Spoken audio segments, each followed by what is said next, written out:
Las 12 cualidades de un líder.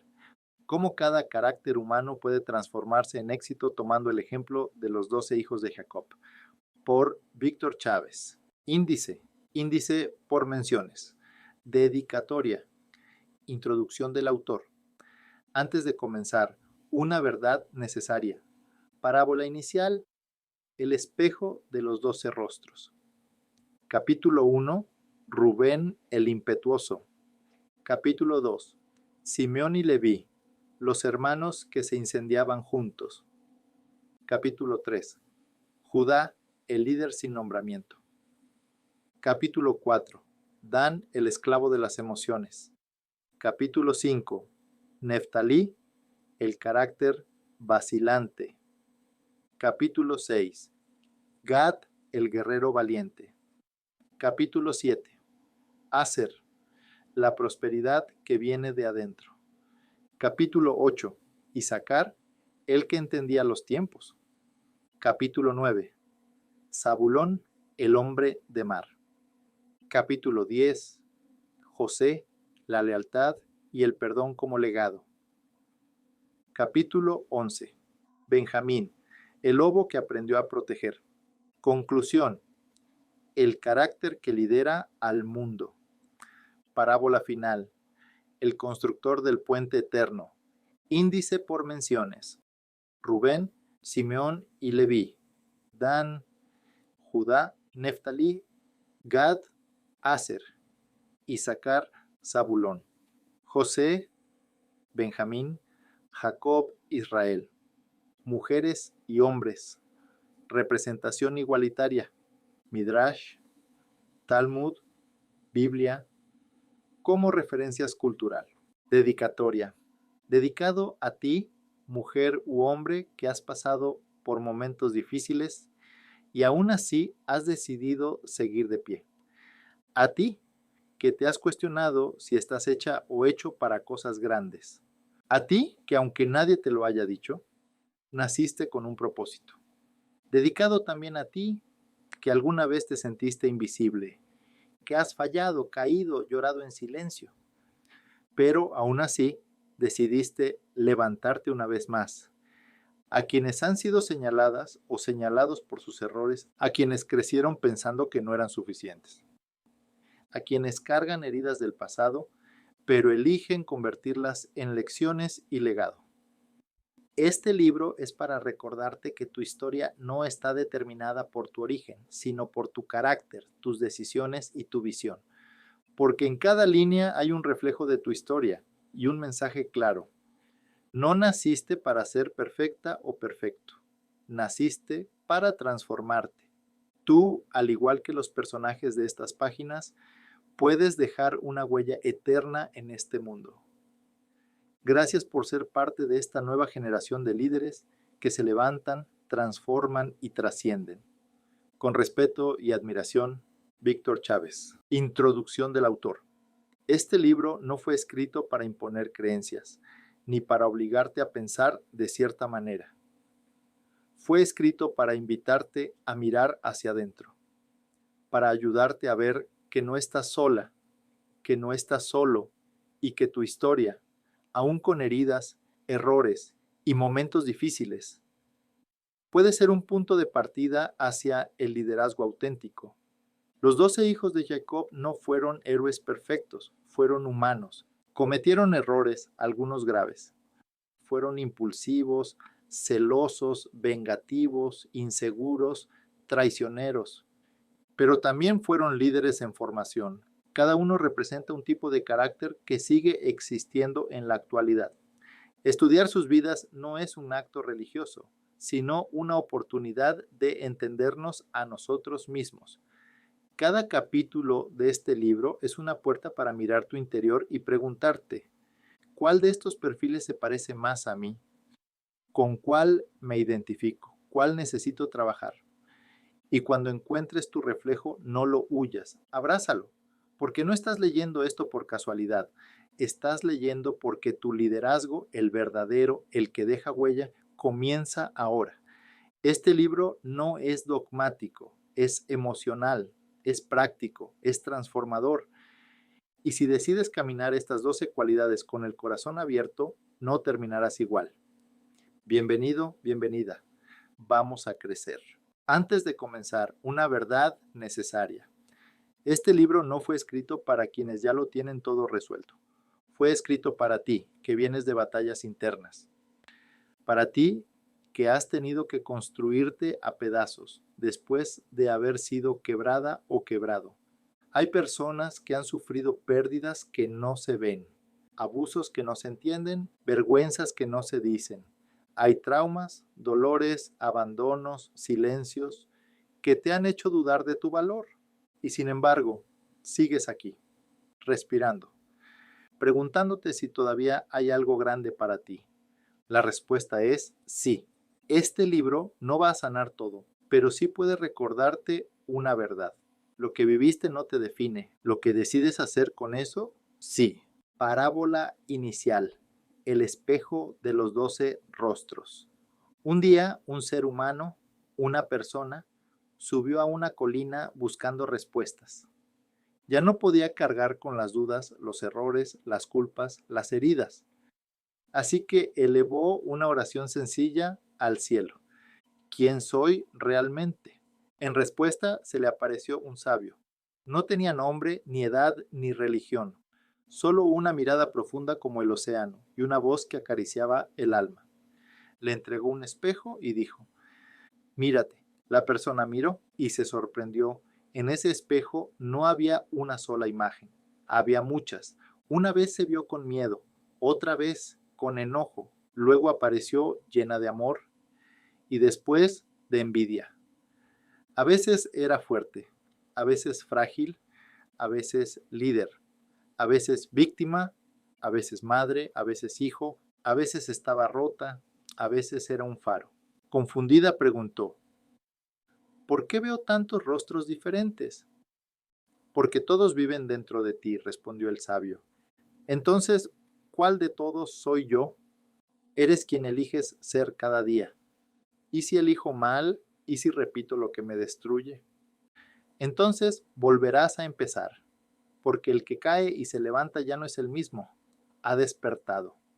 El verdadero líder no es quien nunca se rompe, sino quien decide reconstruirse con verdad y compasión. ¿Y si siento que no tengo fuerza?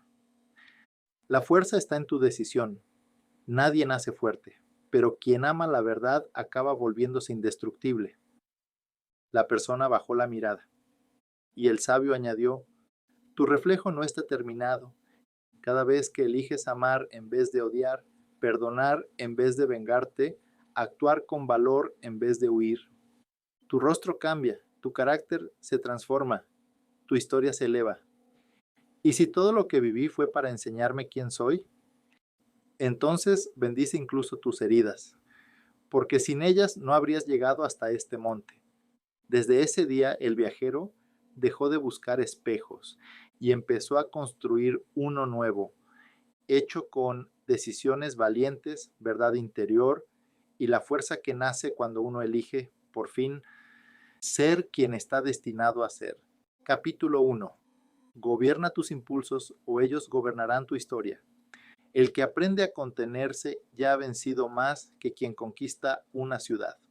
Rubén el impetuoso. Cuando la emoción no se gobierna, el liderazgo se diluye. Muchas personas son impetuosas, impulsivas. Se trata de personas que actúan sin pensar con cuidado en las consecuencias de sus actos. Otras personas toman decisiones de manera impulsiva de vez en cuando. ¿Por qué? Porque desean satisfacer sus deseos, porque quieren desahogar su frustración o porque creen que necesitan quitar de delante de ellos las cosas o personas que estorban su progreso. ¿Cómo puedes saber si eres una persona impulsiva o si más bien eres capaz de controlar tus impulsos y razonar antes de actuar?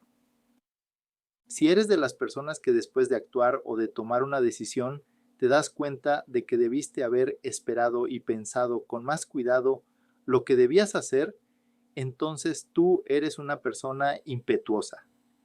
¿Por qué este asunto es tan importante? Porque cuando actuamos de forma impulsiva, saboteamos nuestro progreso y nos arriesgamos a perder cosas muy valiosas. Veamos el ejemplo de una persona que tomó decisiones de forma impulsiva y qué podemos aprender de su historia. Rubén, el peso del privilegio. Rubén fue el primer hijo, el primogénito de Jacob, Israel. Era evidente que Jacob amaba a Raquel y menospreciaba a Lea. Por eso la Biblia nos dice en Génesis 29:30, y vio el Todopoderoso que Lea era menospreciada y le dio hijos, pero Raquel era estéril. Así que el primogénito de Jacob fue hijo de Lea. Génesis 29:32. El nombre Rubén significa mira, un hijo. Su madre, Lea, estaba muy feliz de haber sido la madre del primogénito de Jacob y tenía la esperanza de que su esposo empezara a amarla por causa de ese hijo. Lea también fue la madre del segundo hijo de Jacob, llamado Simeón, del tercero, llamado Leví, y del cuarto, llamado Judá. Mientras tanto, Raquel seguía siendo estéril. Rubén creció en una familia marcada por tensiones emocionales, amor dividido, celos entre esposas, competencia entre hermanos.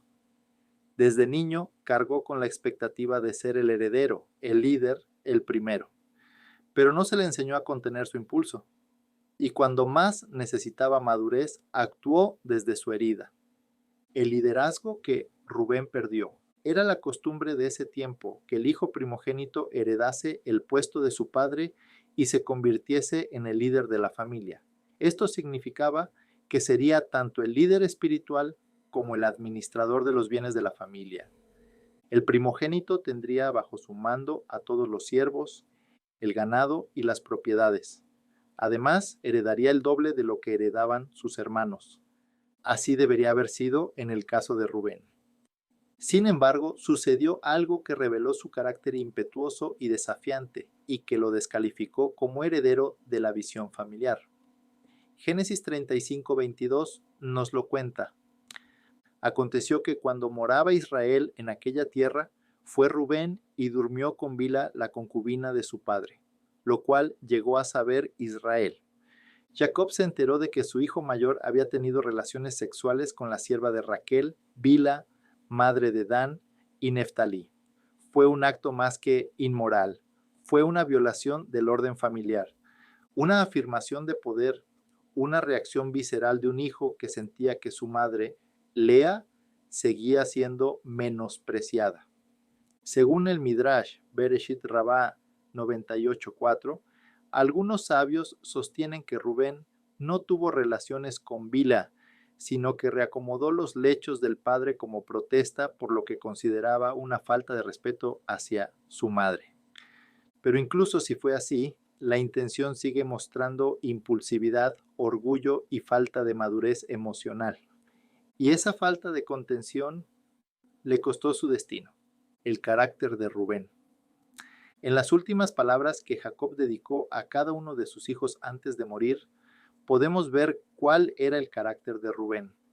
Según Génesis 49:3-4, Rubén, tú eres mi primogénito, mi fortaleza y el principio de mi vigor, principal en dignidad, principal en poder, impetuoso como las aguas, no serás el principal.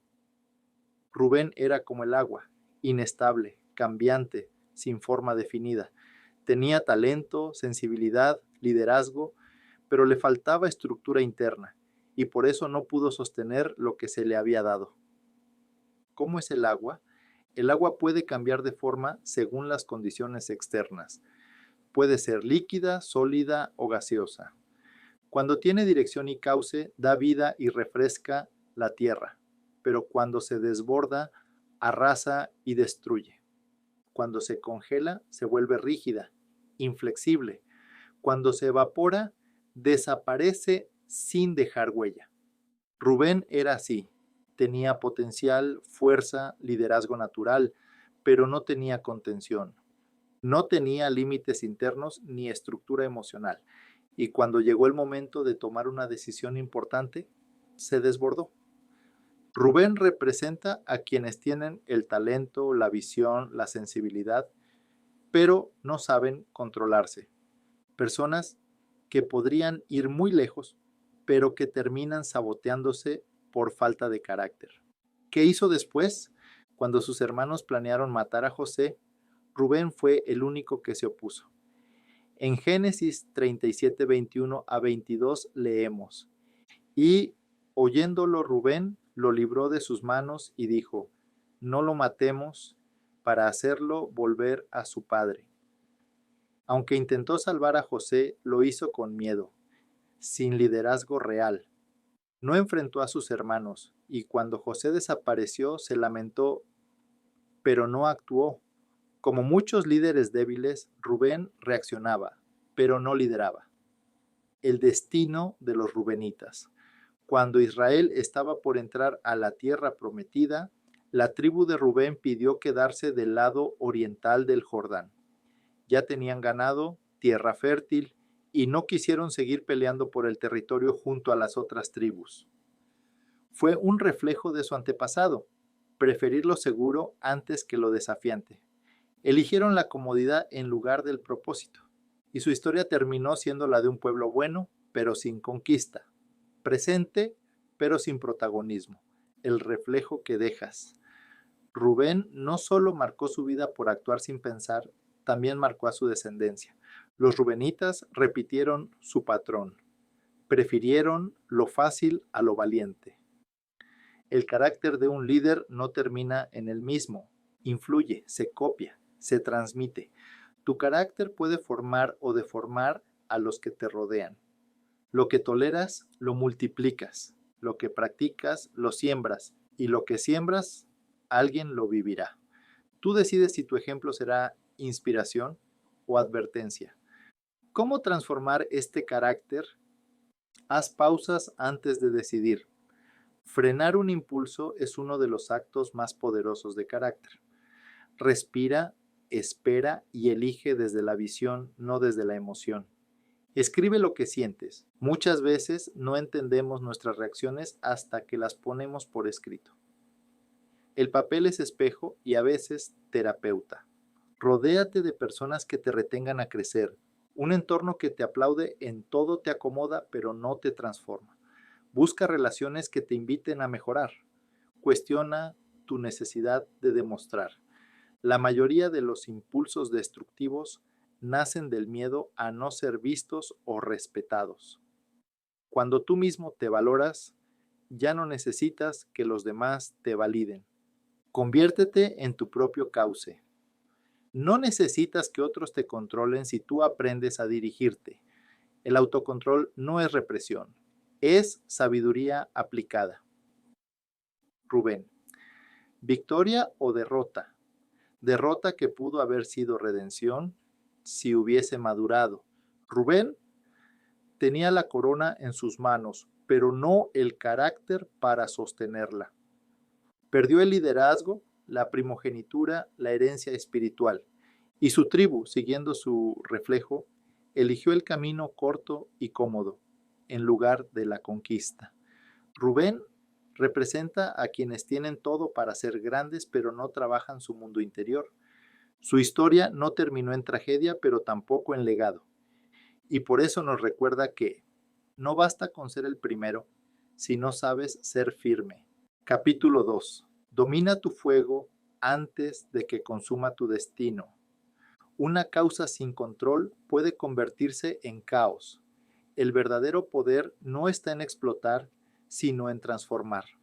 Simeón y Leví. El fuego que puede proteger o destruir.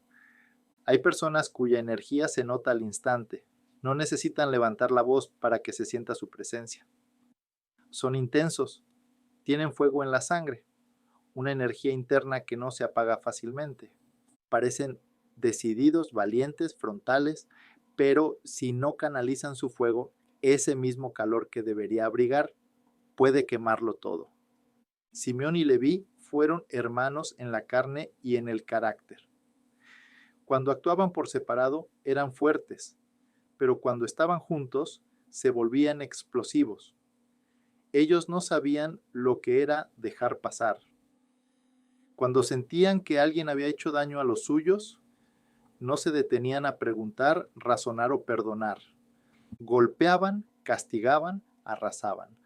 Todo lo que les pareciera injusticia era motivo de reacción inmediata. Y la reacción muchas veces era desproporcionada. Los dos representan a las personas que viven con una llama interior que no han aprendido a gobernar.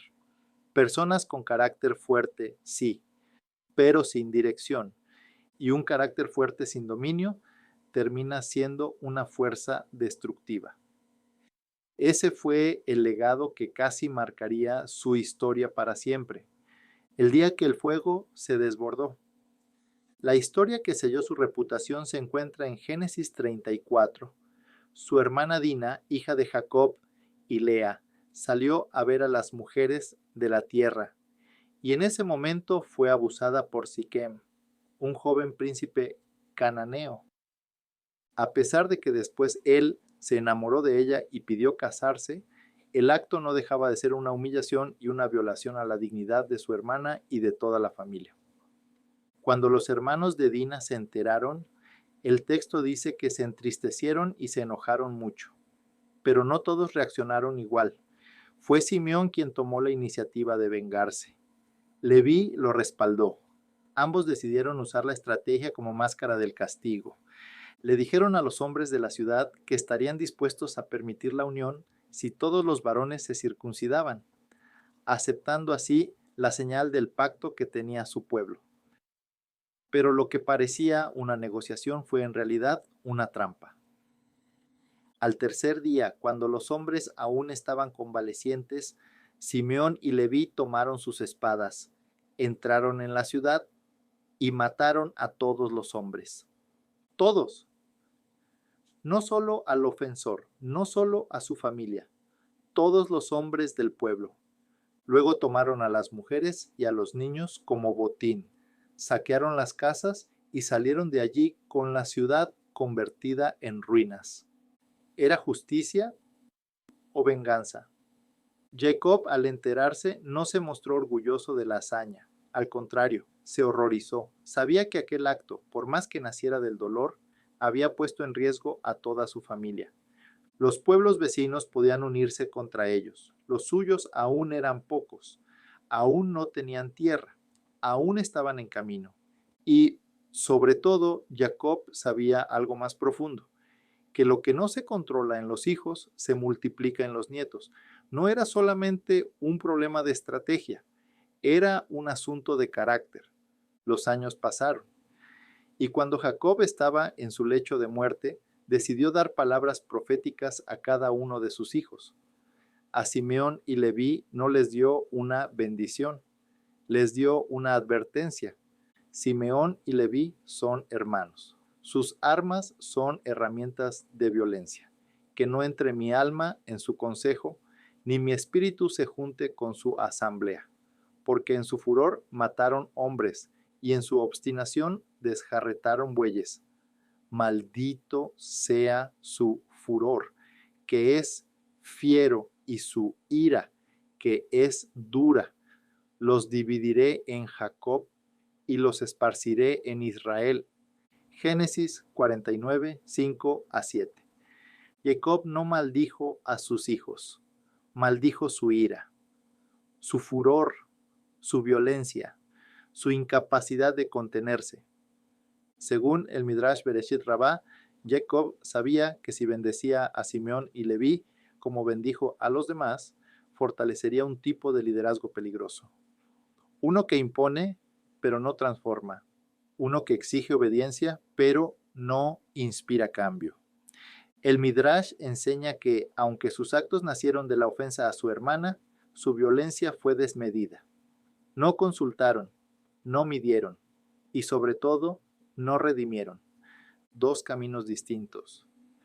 A pesar de que Jacob habló de ellos juntos, sus destinos fueron diferentes. Simeón quedó marcado por el silencio. Su tribu, con el tiempo, fue absorbida por Judá. Ya no se les conocía como líderes, sino como parte de una estructura mayor. Se diluyeron. como el fuego que no se contiene, se apagaron con el viento del tiempo. Pero Leví eligió transformarse. Mucho tiempo después, cuando el pueblo de Israel cayó en idolatría y adoró el becerro de oro, Moisés hizo una pregunta entre el caos: ¿quién está del lado correcto? Y fueron los descendientes de Leví quienes se levantaron. Defendieron el honor, la justicia, la ley, no con violencia, sino con valentía. A partir de ese momento, la tribu de Leví fue separada para un propósito distinto: servir en el santuario. No tendrían herencia de tierra, su herencia sería espiritual. Serían los guardianes del tabernáculo, los mediadores, los servidores. Según el Talmud Babli, esa transformación no fue instantánea, fue generacional. Fue el resultado de una línea que aprendió a contener la furia y a convertirla en disciplina, a templar el carácter, a usar el fuego no para incendiar, sino para mantener viva la llama del propósito. Cuando dos se potencian o se destruyen. Simeón y Leví eran hermanos y, como dice el texto, eran aliados en armas, es decir, se reforzaban mutuamente, pero no para bien. Eran como dos fuegos juntos, no para iluminar más, sino para consumir más rápido. Ese es otro aprendizaje profundo. Cuando dos personas con el mismo defecto se juntan y no hay nadie que les ponga un alto, se potencian hacia lo peor. Se dan permiso, se aplauden, se justifican. Es por eso que Jacob dijo: no entre mi alma en su consejo. Porque cuando un consejo se basa en la ira, la venganza, el resentimiento o la violencia, no es consejo, es conspiración. El reflejo que dejas. La historia de Simeón y Leví nos recuerda algo que duele, pero que libera. Puedes tener razón y aún así actuar mal. La justicia no es la ira disfrazada. La pasión no es excusa para herir. La fidelidad no se mide por cuánto destruyes, sino por cuánto edificas con tus actos. Tú también estás moldeando una descendencia. No solo hijos, sino seguidores, colaboradores, discípulos, personas que te miran. Si tú te justificas en tu enojo, ellos también lo harán. Si tú actúas con sabiduría, ellos también aprenderán a esperar, evaluar y decidir con claridad. No heredes tu furia, herédales tu templanza. ¿Cómo transformar este carácter? Aprende a distinguir entre justicia y desahogo. Pregúntate: ¿esto que quiero hacer es para corregir o solo para castigar? Haz del silencio una herramienta, no un castigo. El silencio a tiempo puede evitar guerras innecesarias. Canaliza tu energía en proyectos, no en personas. Usa tu fuego para encender ideas, proteger causas nobles, no para quemar puentes. Rodéate de personas que enfríen tu impulso, no que lo celebren. El mejor aliado no es quien te da la razón, sino quien te recuerda lo que estás arriesgando. Recuerda que el legado no se mide por cuántos se inclinan ante ti, sino por cuántos se levantan gracias a ti.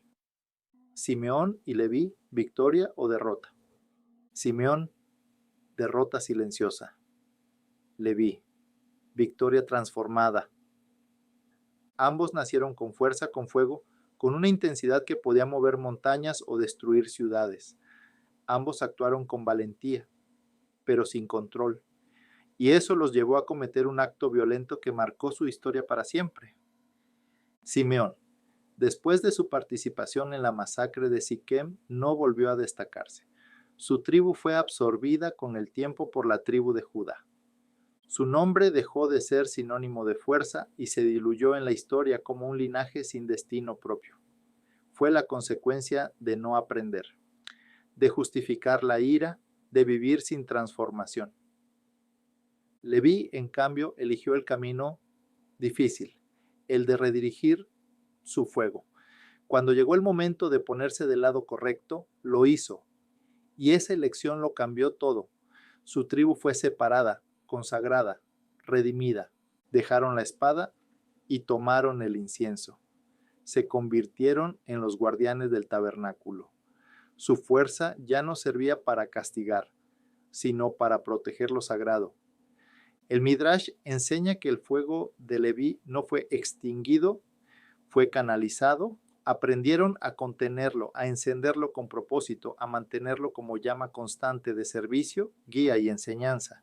Por eso el templo tuvo músicos, escribas y sacerdotes levitas, porque el que logra controlar su fuego puede alumbrar a los demás. Simeón y Leví nos muestran que el fuego no es el problema. El problema es a quién quema y por qué. Tú también tienes dentro una llama y esa llama puede destruir tu historia o iluminar la de muchos otros. Capítulo 3. Lidera con tu ejemplo, no con tu posición. No necesitas que te nombren líder, necesitas convertirte en uno. La autoridad real nace del carácter. Judá, el líder sin nombramiento. Cuando la responsabilidad no se impone, se asume. No fue el primero, no fue el más amado, ni siquiera fue el más valiente al principio. Judá fue el cuarto hijo de Jacob, nacido en una familia rota por el favoritismo, la rivalidad entre esposas y la desigualdad entre hermanos. Su madre, Lea, había tenido 3 hijos antes que él, esperando cada vez que su esposo, Jacob, finalmente la amara. Pero fue con Judá que algo en ella cambió. Al dar a luz ya no pidió atención ni cariño, solo dijo, esta vez alabaré al Eterno. Y lo llamó Judá, es decir, alabanza. Ese cambio de actitud no fue menor. Marca la raíz emocional de Judá. Nació de una madre que había dejado de pelear y había aprendido a agradecer. Eso le dio una base espiritual especial, aunque no inmediata. El significado de su nombre fue una profecía más que una realidad. Como muchos de nosotros, Judá tendría que recorrer un largo camino de contradicción, errores y crecimiento hasta poder estar a la altura de su identidad. Desde joven, Judá convivió con la tensión permanente entre hermanos. Vio cómo Jacob trataba a José con favoritismo, cómo el amor que su padre tenía por Raquel se reflejaba abiertamente en sus hijos, y cómo el resentimiento se acumulaba entre ellos como una olla a presión a punto de estallar. Cuando José fue enviado por Jacob a buscar a sus hermanos, lo recibieron con burla y enojo. Fue entonces cuando algunos propusieron matarlo. Rubén intentó salvarlo en secreto. Judá, por su parte, fue más práctico. ¿Qué ganamos con matarlo? Mejor vendámoslo. Esa frase es clave. No mató a su hermano, pero tampoco lo defendió. No se manchó las manos con sangre, pero cargó con la responsabilidad de haber entregado al inocente. El Talmud explica que uno puede ser culpable tanto por acción como por omisión, y Judá fue culpable por no hacer lo correcto cuando tuvo la oportunidad. Eligió la conveniencia sobre el coraje, el silencio sobre la justicia, y esa decisión lo marcó profundamente. Caída, silencio y juicio. Lo que siguió fue un silencio largo. A su padre le llevaron la túnica de José manchada de sangre. Jacob creyó que su hijo había muerto. Judá no dijo nada. El Midrash cuenta que sus hermanos, al ver el dolor de Jacob, culparon a Judá por haber sugerido la venta. Le retiraron el respeto que le tenían, y eso lo empujó aún más a alejarse. Se distanció de la familia, se casó con una mujer cananea, algo que iba contra el pacto familiar, y formó su propia casa. Pero ni allí encontró paz. Su hijo mayor murió por su perversidad. Su segundo hijo, Onán, murió por no querer dar descendencia a Tamar, la viuda de su hermano. Judá, temiendo perder también a su tercer hijo, retuvo la promesa de entregárselo a Tamar. Ella, viendo la injusticia, ideó una estrategia para confrontarlo. Se disfrazó de prostituta y se acostó con él. Cuando quedó embarazada, Judá pidió que se la castigara hasta que ella mostró la señal, el bastón y el sello, que él mismo le había entregado. Fue entonces que Judá, sin escapatoria, sin justificación, sin poder negar lo evidente, dijo las palabras que cambiarían su destino: ella es más justa que yo. Esa frase lo salvó, no por ser perfecta, sino porque fue honesta. Por primera vez, Judá no actuó como su antiguo yo. No buscó culpas ajenas, no levantó la voz, no mintió, admitió, reconoció, se humilló, y esa es la base del verdadero liderazgo. La redención comienza cuando dejas de justificarte. La Torá no nos oculta los errores de los grandes personajes, nos muestra su humanidad para que entendamos que el liderazgo no es para los perfectos, sino para los que tienen el valor de cambiar. A partir de ese momento, Judá comenzó un proceso interno de transformación. Ya no era el joven práctico que vendía hermanos, era un hombre que entendía lo que significaba perder, cargar culpas y mirar hacia adentro. El momento culminante llega cuando, años después, durante la gran hambruna, los hermanos vuelven a Egipto buscando alimento. José, ahora gobernador, los reconoce, pero ellos no a él. Decide probarlos. Retiene a Benjamín y dice que será su esclavo. Todos quedan en shock, nadie sabe qué decir, nadie excepto Judá.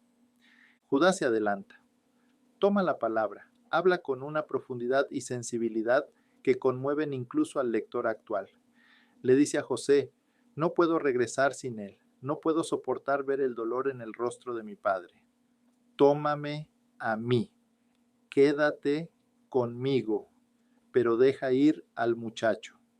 En ese momento, el hombre que años atrás vendió a un hermano estaba dispuesto a ser esclavo por otro, sin saber que estaba hablando con José, estaba redimiéndose ante él. Fue tan potente esa escena que José no aguantó más. Lloró, se rebeló, y los hermanos se abrazaron. Allí Judá no solo recuperó a un hermano, recuperó su dignidad, su liderazgo, su legado, el linaje del liderazgo. Cuando Jacob, ya anciano, reunió a sus hijos para bendecirlos, a Rubén le quitó el privilegio de primogénito. A Simeón y Leví los reprendió por su violencia, pero a Judá le entregó el cetro. Judá, a ti te alabarán tus hermanos, tu mano estará sobre la cerviz de tus enemigos. Cachorro de león es Judá, no será quitado de Judá el cetro, ni el legislador de entre sus pies. Génesis 49, 8 a 10. Jacob entendió que el liderazgo no lo heredaba el que nacía primero, sino el que se hacía cargo. No lo recibía quien tenía fuerza, sino quien tenía carácter, y ese era Judá.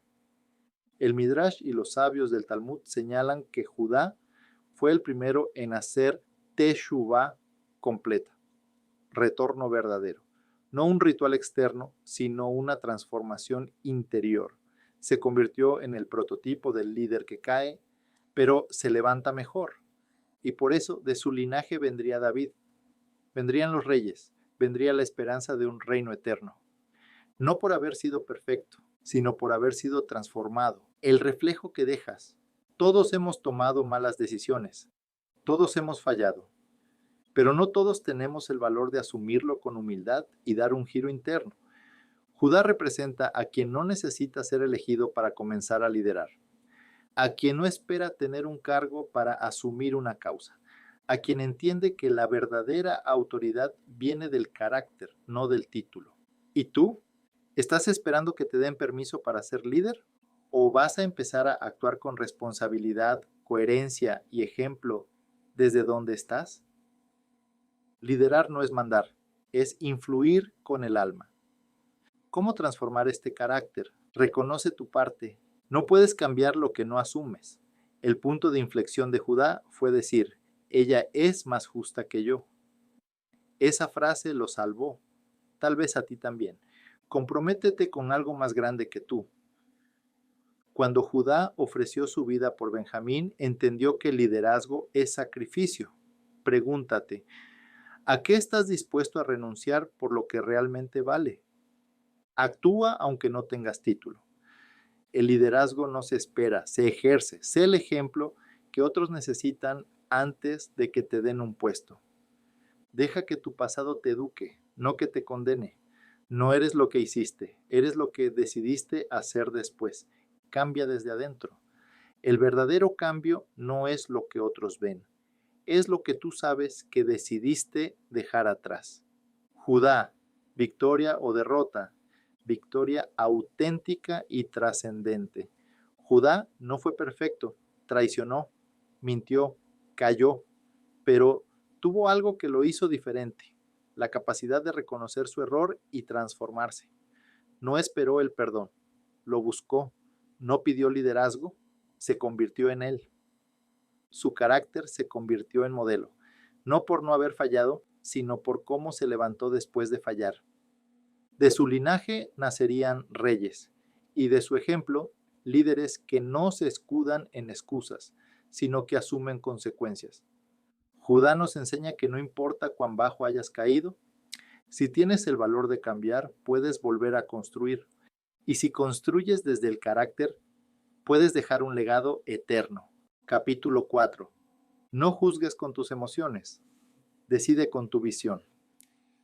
El juicio más peligroso no es el externo, es el que nace de un corazón confundido. Dan, el esclavo de las emociones. Cuando el juicio nace de la herida y no de la verdad. De todos los hijos de Jacob, Dan es uno de los menos conocidos. No fue el primero ni el más influyente. Tampoco fue protagonista de grandes momentos familiares como Judá o José. Nació de Bilha, la sierva de Raquel, y eso ya nos dice mucho. Su origen fue parte de una competencia emocional entre dos mujeres, donde la maternidad era sinónimo de poder y validación. Raquel, al no poder tener hijos, le entregó su sierva a Jacob para que tuviera descendencia en su nombre. Cuando Bilha dio a luz a Dan, Raquel exclamó: El Altísimo ha juzgado mi causa y también oyó mi voz y me ha dado un hijo. Por eso le puso por nombre Dan, Génesis 36. Dan significa juzgar. Su nombre fue resultado de una emoción, el deseo de justicia de una mujer herida. No fue nombrado desde la paz, sino desde la comparación, desde el reclamo, desde la necesidad de equilibrar una balanza rota. Y esa carga emocional se convirtió en el sello de su identidad. Dan nació en medio de una batalla emocional y su carácter reflejó eso por generaciones. El juicio desde la sombra. El Talmud y el Midrash coinciden en señalar que los nombres en la Biblia no son casualidad, expresan el destino, el carácter o la lucha de quien los lleva. Dan sería asociado con el juicio, pero no el juicio sabio, sino el juicio reactivo, el juicio que nace desde la emoción y no desde la verdad, desde la sombra, no desde la luz. Esa es la esencia de Dan, actuar desde el desequilibrio, desde la necesidad no resuelta de validación, no desde el discernimiento, sino desde la respuesta emocional que busca reparar un agravio personal. La profecía de Jacob, la serpiente en el camino. Cuando Jacob, ya anciano, bendijo a sus hijos, sus palabras para Dan fueron cortas, pero inquietantes. Dan juzgará a su pueblo como una de las tribus de Israel. Será Dan serpiente junto al camino, víbora junto a la senda que muerde los talones del caballo y hace caer al jinete hacia atrás. Génesis 49, 16 a 17. ¿Qué quería decir con esto? El simbolismo es poderoso. La serpiente no ataca de frente, se esconde, actúa por sorpresa, ataca desde abajo, desde las sombras. No enfrenta, sino que espera el momento oportuno para desestabilizar. Esa fue la visión profética que Jacob tuvo de Dan. Una energía astuta, emocional, peligrosa cuando no es gobernada. No era una maldición, era una advertencia. El carácter de Dan estaba inclinado hacia el juicio, pero sin dirección. Tenía sensibilidad, pero no claridad. Tenía percepción, pero no propósito. La serpiente es símbolo del instinto, del deseo, del impulso emocional. Y cuando ese impulso no es canalizado, puede dañar no solo al enemigo, sino a la propia tribu. El problema de juzgar desde la emoción. El juicio es necesario. Todos en algún momento necesitamos discernir, decidir, evaluar, pero el juicio justo exige claridad interna. Cuando el juicio nace de la herida, se vuelve venganza. Cuando nace de la inseguridad, se convierte en crítica constante. Cuando nace del ego, se disfraza de verdad, pero hiere como veneno. Dan representa a esas personas que parecen justas, pero viven en el conflicto interno. Personas que detectan errores en otros, pero no sanan los suyos, que son rápidas para señalar, pero lentas para mirar hacia adentro. En la vida moderna, muchos llevan el espíritu de Dan, juzgan por apariencia, por emoción, por historia personal. Se sienten llamados a poner orden, pero desde un desorden interno. Hablan de justicia, pero no escuchan. Gritan verdad, pero no practican compasión. Defienden causas, pero atacan personas. Y lo más peligroso es que muchas veces lo hacen creyendo que están haciendo lo correcto. La tribu que desapareció entre la idolatría. El destino de la tribu de Dan fue misterioso. Aunque fueron numerosos, no dejaron una huella sólida. En el libro de Jueces se nos dice que Dan, en lugar de conquistar su territorio asignado, se desplazó hacia el norte y tomó una ciudad llamada Lais, cambiándole el nombre a Dan. Allí levantaron un centro de culto, pero no al Eterno, sino a ídolos. Según los textos bíblicos, fueron los primeros en introducir la idolatría organizada dentro del pueblo. La tribu de Dan se desvió, cambió la verdad por el deseo, lo eterno por lo conveniente. ¿Casualidad? No. Cuando el juicio se basa en emociones y no en verdad, se pierde el rumbo. Cuando uno actúa desde la herida, termina construyendo altares a su ego. En el libro de Apocalipsis, cuando se enumeran las tribus selladas de Israel, Dan no aparece.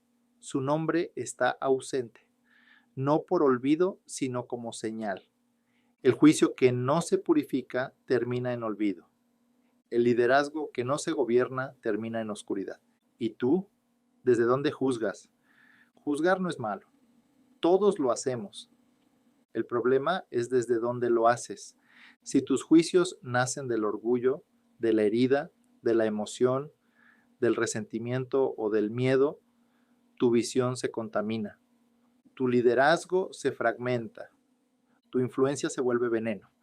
Dan es una advertencia para cada persona que cree tener la razón, pero no se ha tomado el tiempo de limpiar su corazón. Porque si juzgas desde el conflicto interno, tarde o temprano destruirás lo que estás tratando de defender. El reflejo que dejas. Todos influimos en otros, todos transmitimos algo. Si vives reaccionando, tu entorno vivirá a la defensiva. Si corriges con dureza, otros se cerrarán. Si juzgas desde tu herida, multiplicarás dolor en lugar de verdad. Pero si aprendes a observar con compasión, inspirarás reflexión. Si juzgas desde la conciencia, formarás sabiduría. Y si lideras desde la comprensión, sembrarás paz. El juicio no es tu enemigo. El juicio emocional, sí. ¿Cómo transformar este carácter? Hazte preguntas antes de emitir juicio. ¿Estoy hablando desde la verdad o desde lo que me dolió? No creas todo lo que sientes. Las emociones son señales, no siempre certezas. Entrena tu pausa. El que espera unos segundos más, ve con más claridad. Observa sin necesidad de corregir. A veces la mejor ayuda no es señalar, es acompañar. Limpia tu intención. Antes de juzgar a alguien, pregúntate, ¿lo hago para construir o para demostrar? Dan, victoria o derrota. Derrota por desvío emocional. Dan tuvo una oportunidad. Nació con percepción, con sensibilidad, con capacidad de juicio, pero su juicio se volvió emocional, su visión personal, su destino confuso. Fue la primera tribu en instaurar la idolatría. Se movieron fuera de su territorio asignado, crearon su propio culto y en las listas finales del Apocalipsis desaparecieron. Dan nos enseña que el juicio sin purificación lleva al olvido, que cuando juzgas desde la emoción puedes terminar traicionando la causa que querías defender, y que no importa cuán pequeño parezca tu papel, si no dominas tu sombra, ella te devorará. La historia de Dan es la historia de los que tenían potencial, pero eligieron actuar desde la herida. Capítulo 5. Corre con propósito, no por impulso. No basta con moverse rápido, hay que saber a dónde se va. La velocidad sin visión termina en agotamiento. Neftalí, el que corre sin dirección. Cuando el talento te impulsa, pero el propósito te falta. Hay personas que son rápidas para actuar, rápidas para pensar, rápidas para decidir. Tienen energía, carisma, velocidad, se adaptan con facilidad, resuelven problemas con intuición y saben cómo encajar en casi cualquier entorno.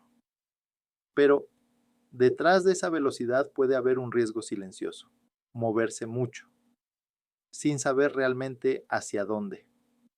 Neftalí fue el sexto hijo de Jacob y también hijo de Bila, la sierva de Raquel.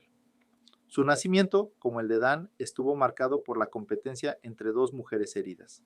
Raquel, estéril, le entregó su sierva a Jacob para que tuviera hijos en su nombre. Cuando Bila dio a luz a Neftalí, Raquel dijo: con luchas de Dios he contendido con mi hermana y he vencido. Génesis 38. El nombre Neftalí viene de la raíz hebrea Naftulim, que significa luchas, batallas, competencias. No nació en paz, nació en medio de rivalidad. Su vida comenzó con un hombre que cargaba una energía de conflicto, de comparación, de esfuerzo por demostrar algo. Como en el caso de muchos personajes bíblicos, su carácter se proyectó en sus descendientes. Lo que vemos en la tribu de Neftalí es una velocidad asombrosa, una capacidad de adaptarse, de avanzar, de responder, pero sin una identidad sólida. Y eso con el tiempo se convierte en una carga. El siervo suelto. Cuando Jacob dio sus bendiciones antes de morir, a Neftalí le dedicó una frase breve, poética y simbólica. Neftalí es una sierva suelta, que pronuncia dichos hermosos. Génesis 49, 21. La imagen es bella, una sierva suelta, un animal ágil, elegante, rápido, libre, pero también escurridizo, difícil de alcanzar, difícil de retener. La sierva representa movilidad, pero no necesariamente dirección. Velocidad, pero no necesariamente destino. El Midrash Bereshit Rabbah interpreta esta bendición como un reconocimiento al talento de Neftalí. Eran veloces, valientes, buenos mensajeros, hábiles en la palabra. De hecho, se dice que durante el éxodo de Egipto, los descendientes de Neftalí eran los más rápidos en desplazarse y en llevar noticias importantes. Sin embargo, esa agilidad también los hacía inestables. Eran como una flecha lanzada sin un blanco claro. Mucho impulso, poca visión. Activismo sin propósito. La tribu de Neftalí habitó al norte de Israel, una zona montañosa y fronteriza. Estaban rodeados de naciones extranjeras. Eran comerciantes, comunicadores, mensajeros. Tenían una gran agilidad para el diálogo, pero en los momentos críticos no se destacaban por su firmeza. Su agilidad los hacía útiles, pero no fundamentales. Eran como la sierva, bellos, rápidos, pero no siempre confiables. cuando se necesitaba dirección o profundidad. En el libro de Jueces encontramos que Neftalí participó en la batalla junto a Débora y Barak. Su participación fue valiente, pero no lideraron. Aportaron, pero no guiaron. Estaban presentes, pero no marcaban el rumbo. Su papel era útil, pero secundario. En muchas organizaciones actuales existen personas con el espíritu de Neftalí, carismáticos, veloces, prácticos, siempre activos, siempre ocupados, siempre en movimiento. Pero si se les pide visión, no la tienen clara. Si se les exige profundidad, se escapan. Son buenos para hablar, para conectar, para moverse, pero no han definido aún su destino. Y esa es la gran lección de este capítulo. No basta con correr, hay que saber hacia dónde. No basta con ser libre, hay que tener una causa. ¿Y tú? ¿Estás corriendo o avanzando? Puede que tú también seas ágil, rápido, adaptable. Puede que tengas múltiples talentos, que te sientas bien en distintos ambientes. Pero, ¿sabes quién eres? ¿Sabes para qué estás aquí? ¿O estás corriendo para demostrar que vales sin saber quién necesita realmente tu don? Neftalí representa a todas las personas que viven en movimiento, pero sienten que algo les falta. Personas que brillan, pero por dentro están confundidas. Personas que hacen reír a todos, pero no encuentran paz en sí mismas. Personas que son el alma de la fiesta, pero no se atreven a quedarse en silencio. El liderazgo exige dirección. Y para tener dirección hay que tener raíces, el reflejo que dejas. Cuando vives sin propósito, tu energía puede impresionar, pero no transforma. La gente que te rodea ve tu velocidad, pero siente tu falta de centro. Admira tu talento, pero no sabe a dónde vas. Te sigue, pero termina perdida contigo. Cuando no defines tu causa, tu influencia se dispersa. Cuando no sabes para qué estás corriendo, tus pasos se vuelven ruido. Y si tú no tienes dirección, los que te siguen tampoco la tendrán. Como enseña Pirkei Avot 5:23, sé ligero como una gacela para cumplir la voluntad del cielo. Pero incluso la gacela más ligera necesita saber hacia dónde corre. ¿Cómo transformar este carácter? Detente. No todo avance es progreso. A veces la pausa es más poderosa que el movimiento. Pregúntate por qué haces lo que haces. La intención es más importante que la actividad. Dedica tiempo a definir tu identidad. No corras para pertenecer. Encuentra tu centro y desde ahí avanza. Habla menos, escúchate más. El dicho hermoso de Neftalí puede volverse sabiduría. Si nace del silencio interior, conviértete en mensajero de algo que trascienda, que tu velocidad sirva a una causa mayor, no solo a tu necesidad de sentirte útil. El Talmud Babli, Erubín 54a, dice: una palabra dicha con propósito llega como una flecha directa al corazón, pero una palabra dicha por hablar se disipa en el aire. Cierre espiritual simbólico inspirado en el Zohar. El alma que corre sin raíz se dispersa, pero el alma que corre desde el propósito encuentra su camino aún en el desierto. Neftalí, victoria o derrota, neutralidad que rozó la irrelevancia. Neftalí fue ágil, útil, carismático, pero nunca central. Estuvo presente, pero sin liderar. Participó, pero sin marcar rumbo. Y aunque no cayó como Dan en la idolatría, tampoco dejó un legado sólido. El Midrash enseña que el talento sin dirección es como una pluma en el viento. Puede volar alto, pero no construye nada. Neftalí representa a quienes tienen energía, habilidades, simpatía, pero no propósito. Su historia nos deja una advertencia amorosa. El mundo no necesita más velocidad, necesita más sentido. Capítulo 6. La batalla más importante no está fuera, está dentro. No se trata solo de pelear por tu causa, sino de tener paz contigo mismo mientras lo haces. Gad, el que lucha en todos lados menos dentro de sí. Cuando todo se convierte en una guerra, incluso lo que debería sanarte. Hay personas que nacen con un espíritu combativo, no les gusta la injusticia, se levantan ante el abuso, no temen al conflicto, tienen algo de guerrero en la mirada y fuerza en la voz. Son ese tipo de personas que no se quedan calladas, que se ponen de pie cuando otros dudan. Pero cuando ese espíritu guerrero no va acompañado de equilibrio interno, puede volverse una carga, porque quien vive luchando afuera muchas veces lo hace para no mirar hacia adentro. El origen y la fuerza de Gad. Gad fue uno de los hijos de Silpa, la sierva de Lea.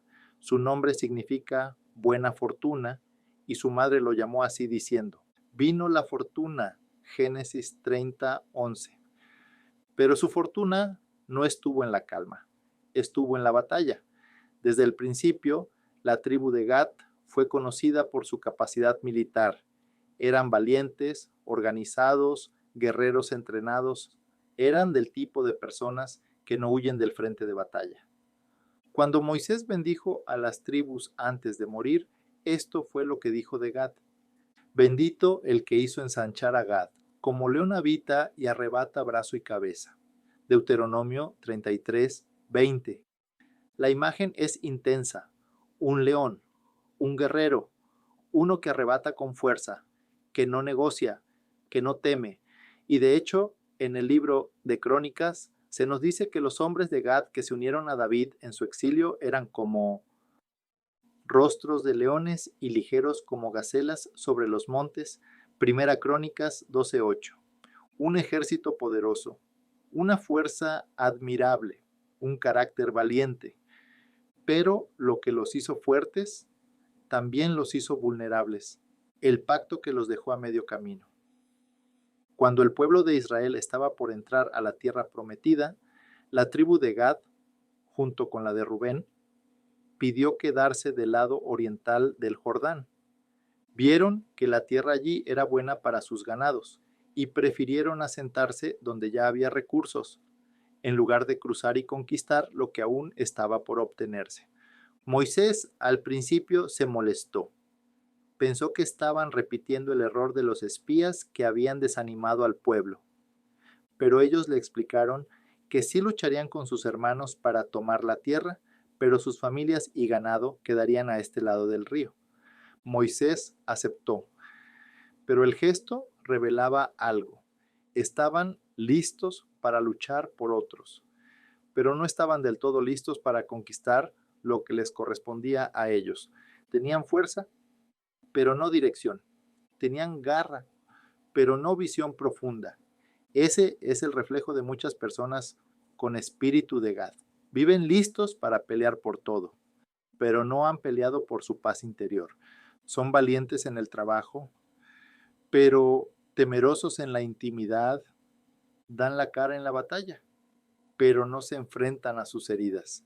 Son fuertes con el mundo, pero frágiles consigo mismos. ¿Por qué peleas? Una de las preguntas más importantes que un líder puede hacerse es, ¿por qué peleo tanto? Porque no toda lucha es noble, no toda guerra es justa, no todo conflicto es externo.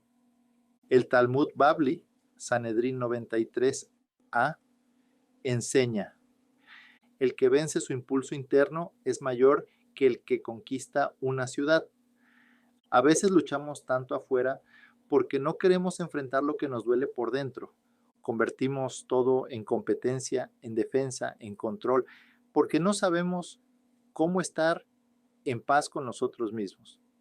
Gad representa a esas personas que siempre están en modo reacción, que sienten que si no luchan, no valen, que si no protegen, no existen.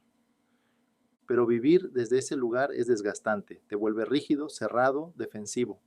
Te impide recibir amor, te impide bajar la guardia y sin darte cuenta te aísla el peligro de pelear lo correcto, desde el lugar equivocado. Gad tenía una causa, quería proteger su territorio, quería estar listo para defender, quería ser útil en la batalla. Todo eso es admirable. Pero cuando uno se instala en la batalla, olvida que también vino a construir, a abrazar, a descansar. El Midrash Tanjuma Vayikra 9 comenta: aquel que nunca baja su espada no podrá levantar una copa de paz. Muchos líderes hoy están cansados no por lo que hacen, sino por desde dónde lo hacen. Luchan desde la obligación, desde la herida, desde la inseguridad. Sienten que si se detienen, todo se cae. Pero nadie puede liderar desde el miedo. Nadie puede servir con el corazón cerrado. Y nadie puede amar mientras está empuñando la espada. El reflejo que dejas. Tus luchas modelan el carácter de quienes te siguen. Si vives en modo defensa, ellos crecerán con miedo. Si solo sabes empujar, ellos aprenderán a resistirse. Si tú no bajas la guardia, ellos no aprenderán a confiar. Pero si aprendes a luchar desde el amor, desde el equilibrio, desde la verdad, entonces enseñarás algo más grande que valentía. Enseñarás paz con propósito. No se trata de evitar la batalla. Se trata de saber cuál es la más importante. Y casi siempre esa batalla está dentro de ti. ¿Cómo transformar este carácter? Revisa tus batallas. ¿Estás peleando por convicción o por costumbre?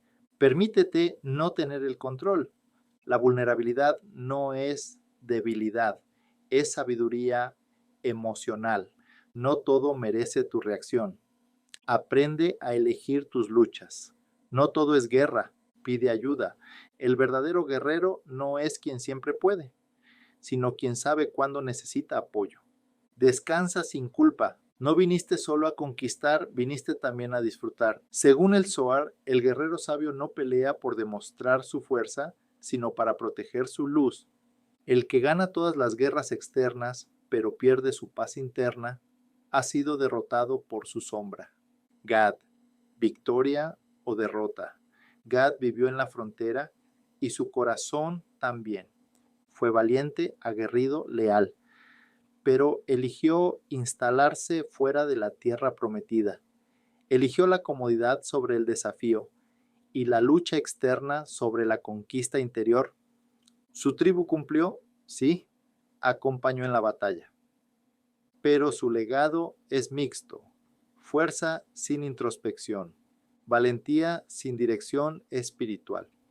Gad representa a quienes luchan en todos los frentes, menos en el más importante, el del alma.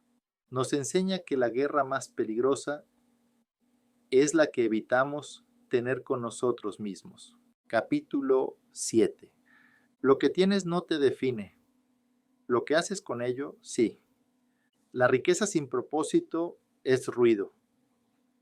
La comodidad sin compromiso es trampa. Hacer el que lo tiene todo, pero se pierde en lo superficial. Cuando la abundancia distrae y lo esencial se olvida. De todos los hijos de Jacob, Aser es uno de los menos conflictivos. Su historia personal no tiene escándalos, sus descendientes no protagonizan rebeliones y su nombre mismo está asociado a la felicidad. Fue hijo de Silpa, sierva de Lea, y su madre exclamó al darlo a luz: dichosa soy. Por eso lo llamó Aser, que significa feliz o afortunado. Génesis 30:13. El nombre parece una bendición, y en muchos sentidos lo fue. La tribu de Aser recibió tierras fértiles, ricas en aceite y en árboles frutales. Estaban ubicados cerca del mar, con acceso al comercio y a tierras abundantes. En las bendiciones de Jacob y Moisés se hace referencia a su prosperidad. De Aser su pan será substancioso. y él dará deleites al rey. Génesis 49, 20. Bendito entre los hijos sea Aser, sea el amado de sus hermanos, y moje en aceite su pie. Deuteronomio 33, 24. Todo en Aser parecía fluir con gracia, belleza, abundancia, aceptación. Según el Midrash, las hijas de Aser eran las más hermosas de todas las tribus, y por eso eran escogidas como esposas de sacerdotes y líderes. Aser era visto como una tribu de equilibrio, de placer, de bienestar, pero detrás de esa comodidad se escondía una trampa, el peligro de tenerlo todo y no hacer nada con ello. El texto no menciona grandes errores de Aser. Y sin embargo, en los momentos claves, la tribu no aparece con fuerza. Cuando Débora y Barak llamaron a las tribus a la batalla contra Sísara, por ejemplo, Aser no respondió. El libro de Jueces dice: Aser se quedó a la orilla del mar y permaneció en sus calas. Jueces 5:17. Tenían tierra fértil y se quedaron. Tenían aceite y lo disfrutaron. Tenían belleza y la ofrecieron, pero no pelearon, no construyeron legado, no influenciaron la historia, estaban cómodos y desde esa comodidad desaparecieron. Aser representa de esas personas que lo tienen todo para dejar huella, pero se entretienen en la orilla. Personas que podrían ser influencia, pero prefieren encajar. Personas que podrían alzar la voz, pero temen ensuciar su imagen. Personas que tienen recursos, contactos, presencia, pero no propósito. El aceite como símbolo, unción o adorno. En la tradición judía, el aceite es símbolo de sabiduría, santidad y prosperidad. Se usaba para ungir a los reyes y sacerdotes, para encender la menorá, para cocinar, para sanar. El aceite no solo era lujo, era destino, pero también podía convertirse en símbolo de vanidad, de exceso, de placer desconectado. Según el Talmud, Megilá Sexta, la tierra de Aser producía el mejor aceite de todo Israel. Era famosa por su abundancia, su aroma y su pureza. Sin embargo, el mismo Talmud también advierte: donde hay abundancia sin responsabilidad, hay caída sin ruido. Aser tenía los mejores recursos, pero no los transformó en propósito. Su aceite no ardió en el altar. Su belleza no condujo al liderazgo. Su privilegio no se convirtió en misión.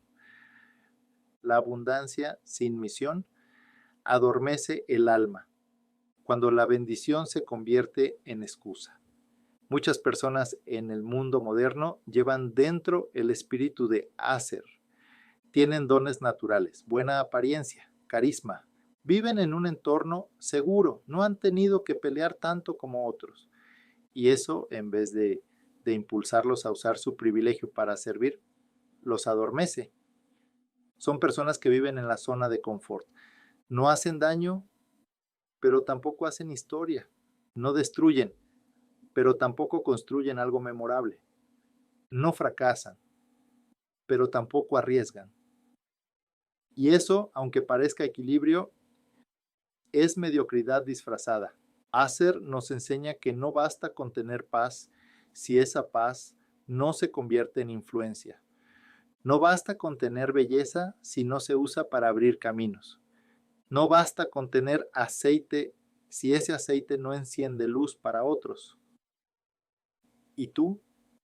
¿Qué haces con lo que tienes? Tú también tienes algo que otros necesitan. Puede ser conocimiento, puede ser experiencia, puede ser tiempo, voz, presencia, visión, recursos, relaciones. No importa cuál sea tu aceite. La pregunta es: ¿lo estás usando para ti o para encender algo más grande? Aser nos recuerda que el liderazgo no se mide por lo que tienes, se mide por lo que provocas en otros, el reflejo que dejas. Si vives solo para estar bien, tu círculo también se volverá pasivo. Si no te arriesgas, tus hijos aprenderán a conformarse. Si no multiplicas tu don, tus seguidores pensarán que solo vale vivir para disfrutar. Pero si usas tu abundancia para construir, si usas tu tiempo para inspirar, si usas tu voz para guiar, entonces tu aceite encenderá luz y tu bendición se convertirá en legado. El Zohar, al hablar del aceite, dice: el aceite solo revela su luz cuando es presionado. No es en la comodidad donde brillas, sino en lo que haces con ella. ¿Cómo transformar este carácter? Define tu propósito antes de acomodarte. La zona de confort puede ser una trampa. Solo es bendición si se convierte en misión. Comparte tu abundancia. Lo que disfrutas puede ser semilla para otros. No confundas paz con pasividad. La tranquilidad es buena. Si no te apaga, cultiva profundidad en medio del placer. Disfrutar no es malo, pero tu alma necesita dirección. Haz de tu belleza interior una causa. Que no te admiren por lo que aparentas, sino por lo que provocas. Hacer. Victoria o derrota. Derrota silenciosa disfrazada de éxito. Hacer lo tenía todo: belleza, prosperidad, aceptación. Pero no transformó su bendición en legado. Cuando llegó el llamado a la batalla, no acudió. Cuando la historia necesitó líderes, no apareció. Aser representa a quienes tienen el don, pero no el compromiso, a quienes viven bien, pero sin trascender, a quienes fueron bendecidos, pero no despertaron. Su lección es clara: no se te dará más si no haces algo con lo que ya tienes, y no importa cuánto aceite tengas, si nunca decides encender una llama. Capítulo 8. No te apagues por iluminar a otros. La sabiduría sin equilibrio puede ser una carga. El alma también necesita ser atendida. Y sacar el sabio que se olvida de sí mismo. Cuando tu inteligencia sirve a todos, pero te olvidas de ti. Algunas personas parecen haber nacido para entender. Son observadoras, profundas, intuitivas, comprenden lo que otros no ven y explican lo que otros no saben poner en palabras. No son necesariamente los que más hablan, pero sí los que más piensan. Su sabiduría es su don, y su don muchas veces su carga. El hijo de la noche intercambiada. Isaacar fue el 9º hijo de Jacob y el 5º de Lea. Su nombre significa habrá recompensa. Y según la tradición, fue concebido luego de que Lea ofreciera a Raquel unas mandrágoras, consideradas plantas de fertilidad, a cambio de una noche con Jacob. El Altísimo me ha dado mi recompensa. Génesis 30:18. Desde el inicio, Isaacar fue fruto de una negociación silenciosa, de una mujer que no quería ser olvidada, que quería que su maternidad tuviera propósito. Y ese matiz de sacrificio silencioso marcó a su descendencia. El burro fuerte que se somete.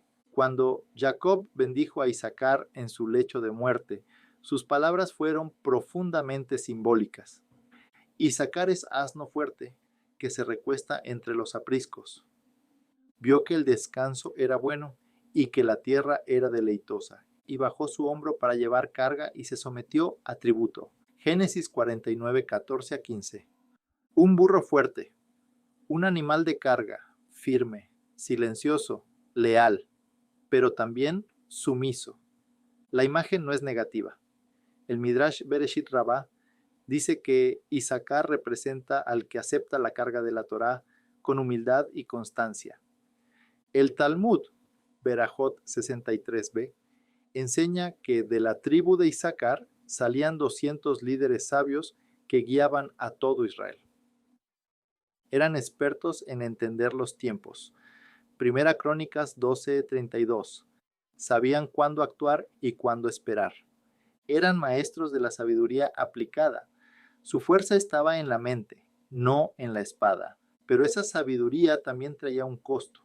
Isaacar cargaba con las preguntas de todos, pero pocas veces expresaba las suyas, como aquel que aconseja a todos, pero guarda sus propias crisis en silencio. Sabiduría que no se escucha a sí misma. Muchas personas con el carácter de Isaacar brillan como consejeros, guías, mentores, asesores. Son excelentes para leer a otros, para apoyar, para encontrar sentido en el caos.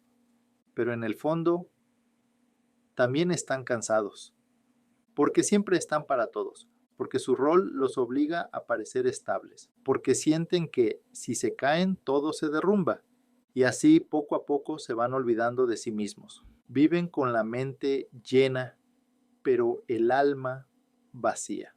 Resuelven problemas ajenos, pero no se detienen a ver los suyos. Parecen sabios, pero están agotados. Isaacar representa a todos esos líderes silenciosos que sostienen, enseñan, cargan, pero no reciben, que han confundido humildad con autoabandono, que creen que su valor está en servir, aunque eso les cueste la alegría. La alianza entre Isaacar y Zabulón, mente y misión. La tribu de Isaacar hizo un pacto con la tribu de Zabulón. Zabulón salía a comerciar por mar y sostenía económicamente a Isaacar, mientras Isaacar estudiaba y guiaba al pueblo desde el conocimiento. Ambos compartían el mérito espiritual. Este pacto, según el Midrash Bamidbar Rabá, es símbolo del equilibrio ideal entre quien genera recursos y quien genera sabiduría, entre acción y contemplación, entre hacer y ser. Pero esa alianza también revela otra verdad. El sabio también necesita respaldo. El guía también necesita comunidad. El que enseña también necesita ser cuidado. El Zohar enseña. El alma del sabio brilla como lámpara encendida, pero si no se le repone el aceite, se consume en silencio. ¿Y tú? ¿Estás cuidando al cuidador? Tal vez tú también eres de los que siempre tienen una palabra para los demás, de los que leen, estudian, enseñan, aconsejan, de los que siempre están cuando alguien cae. Pero, ¿quién está para ti? ¿Estás cargando con todos? ¿Te estás olvidando de ti? ¿Estás postergando tu alegría por el bienestar de otros? ¿Estás en silencio porque no quieres parecer débil? Isaacar nos enseña que el liderazgo desde la sabiduría es hermoso, pero también necesita equilibrio, que enseñar sin renovarse agota, que servir sin cuidarse desgasta, y que incluso el burro más fuerte también tiene derecho a descansar el reflejo que dejas. Si tú no te atiendes, los que te admiran aprenderán a hacer lo mismo. Si tú te abandonas, los que te siguen pensarán que eso es liderazgo. Pero si tú te das permiso de parar, ellos también aprenderán a escucharse. Si tú pides ayuda, ellos sabrán que no están solos. Si tú sanas, tu sabiduría se volverá más profunda, más honesta, más poderosa. Porque no hay maestro más fuerte que el que enseña desde su humanidad. ¿Cómo transformar este carácter? Haz de tu sabiduría un puente, no una carga. No estás para resolverlo todo, estás para guiar, no para absorber. Permítete aprender desde ti, no solo desde libros. Tu vida también es texto sagrado. Léela, comparte lo que callas. Tu dolor también merece ser escuchado. Dale espacio a la alegría. No viniste solo a servir, también viniste a disfrutar tu paso por esta tierra. Busca a tu Zabulón. Todos necesitamos a alguien que nos recuerde que no estamos solos. Y sacar victoria o derrota. Victoria silenciosa, con riesgo de desgaste. Isaacar triunfó en su vocación. Fue la tribu del entendimiento, de la sabiduría, del consejo. Su influencia espiritual fue profunda, pero su silencio interno, su sumisión, su autoabandono, puede haber hecho que muchos de sus sabios se apagaran en soledad. Issacar representa al líder silencioso que guía con sabiduría, pero necesita recordar que también merece cuidado, porque la lámpara que más ilumina es también la que más rápido se queda sin aceite si nadie la atiende. Capítulo 9. No confundas movimiento con dirección. El éxito externo no siempre refleja claridad interna. Prosperar sin propósito es navegar sin mapa. Zabulón, el emprendedor que necesita propósito. Cuando lo material se conquista, pero lo esencial se pierde. Zabulón es de esos nombres que muchos no recuerdan, pero cuya energía se encuentra en millones de personas hoy. Acción, comercio, expansión. Si su hermano Issacar representa la sabiduría que guía, Zabulón representa el movimiento que construye. Es el empresario nato, el emprendedor de espíritu inquieto, el que sale al mundo a conquistar nuevos horizontes. Hijo de Lea, fue el 10º de Jacob. Su nombre se relaciona con la palabra hebrea Sabat, que significa dotación o provisión. Su madre dijo: Elohim me ha dotado con buena dote. Ahora morará conmigo mi marido porque le he dado 6 hijos. Génesis 30:20. Desde su nacimiento, su identidad estuvo ligada a la provisión, al valor, a la productividad. No era simplemente un hijo más, era un símbolo de valor agregado. Ese valor se reflejó con el tiempo. Según la tradición, Zabulón fue una tribu comerciante, navegante, arriesgada, el puerto del crecimiento. En la bendición de Jacob leemos: Zabulón habitará en la costa de los mares, será puerto de naves, su límite llegará hasta Sidón. Génesis 49:13. Y Moisés añade en su bendición: Alégrate, Zabulón, en tus salidas e Issacar en tus tiendas. Llamarán a los pueblos al monte, allí ofrecerán sacrificios de justicia, porque chuparán la abundancia de los mares y los tesoros escondidos de la arena. Deuteronomio 33:18-19. Todo en Zabulón sugiere riqueza, movimiento, aventura. Su vida era afuera, no era de tiendas, era de puertos, no era de libros, era de rutas. Representa a quienes nacieron para emprender, para invertir, para salir, para multiplicar. La alianza con Issacar, movimiento y sabiduría.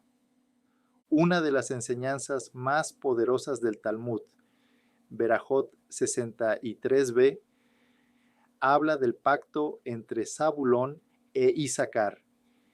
Mientras Issacar se dedicaba al estudio, Zabulón sostenía económicamente ese estudio con sus ganancias. Ambos compartían el mérito espiritual, uno con la mente, otro con el comercio, y ambos eran necesarios. Este pacto representa el equilibrio ideal entre dos tipos de liderazgo: el que piensa y el que actúa, el que se forma y el que conquista. Pero también muestra algo más profundo: que el movimiento sin dirección necesita una brújula, que el éxito sin valores puede convertirse en vacío y que todo lo que se multiplica externamente necesita una raíz interna que lo sostenga. El riesgo del emprendedor moderno. Muchas personas hoy viven como Zabulón, son ágiles, resueltos, determinados. Venden, negocian, viajan, conquistan, llenan sus agendas, llenan sus cuentas, pero muchas veces vacían su alma, porque en el mundo del resultado la identidad se mide por logros, y si no hay logros, parece que no hay valor. Y si hay logros, pero sin dirección interna, el vacío sigue igual. Zabulón representa a todos esos líderes que tienen éxito, pero no paz, que tienen metas, pero no misión, que tienen velocidad, pero no sentido. El Midrash, Sifrei Devarim 352, dice que Zabulón no solo comerciaba con bienes, sino también con perlas y piedras preciosas, pero también advierte, el que busca los tesoros del mar debe saber bucear, no hundirse. ¿De qué sirve tener perlas si tu alma no encuentra descanso? La ansiedad del que siempre se mueve. El empresario sin propósito vive en constante búsqueda. Su mente no para, sus noches no descansan. Siente que debe avanzar, producir, resolver, construir, pero rara vez se detiene a preguntarse, ¿por qué?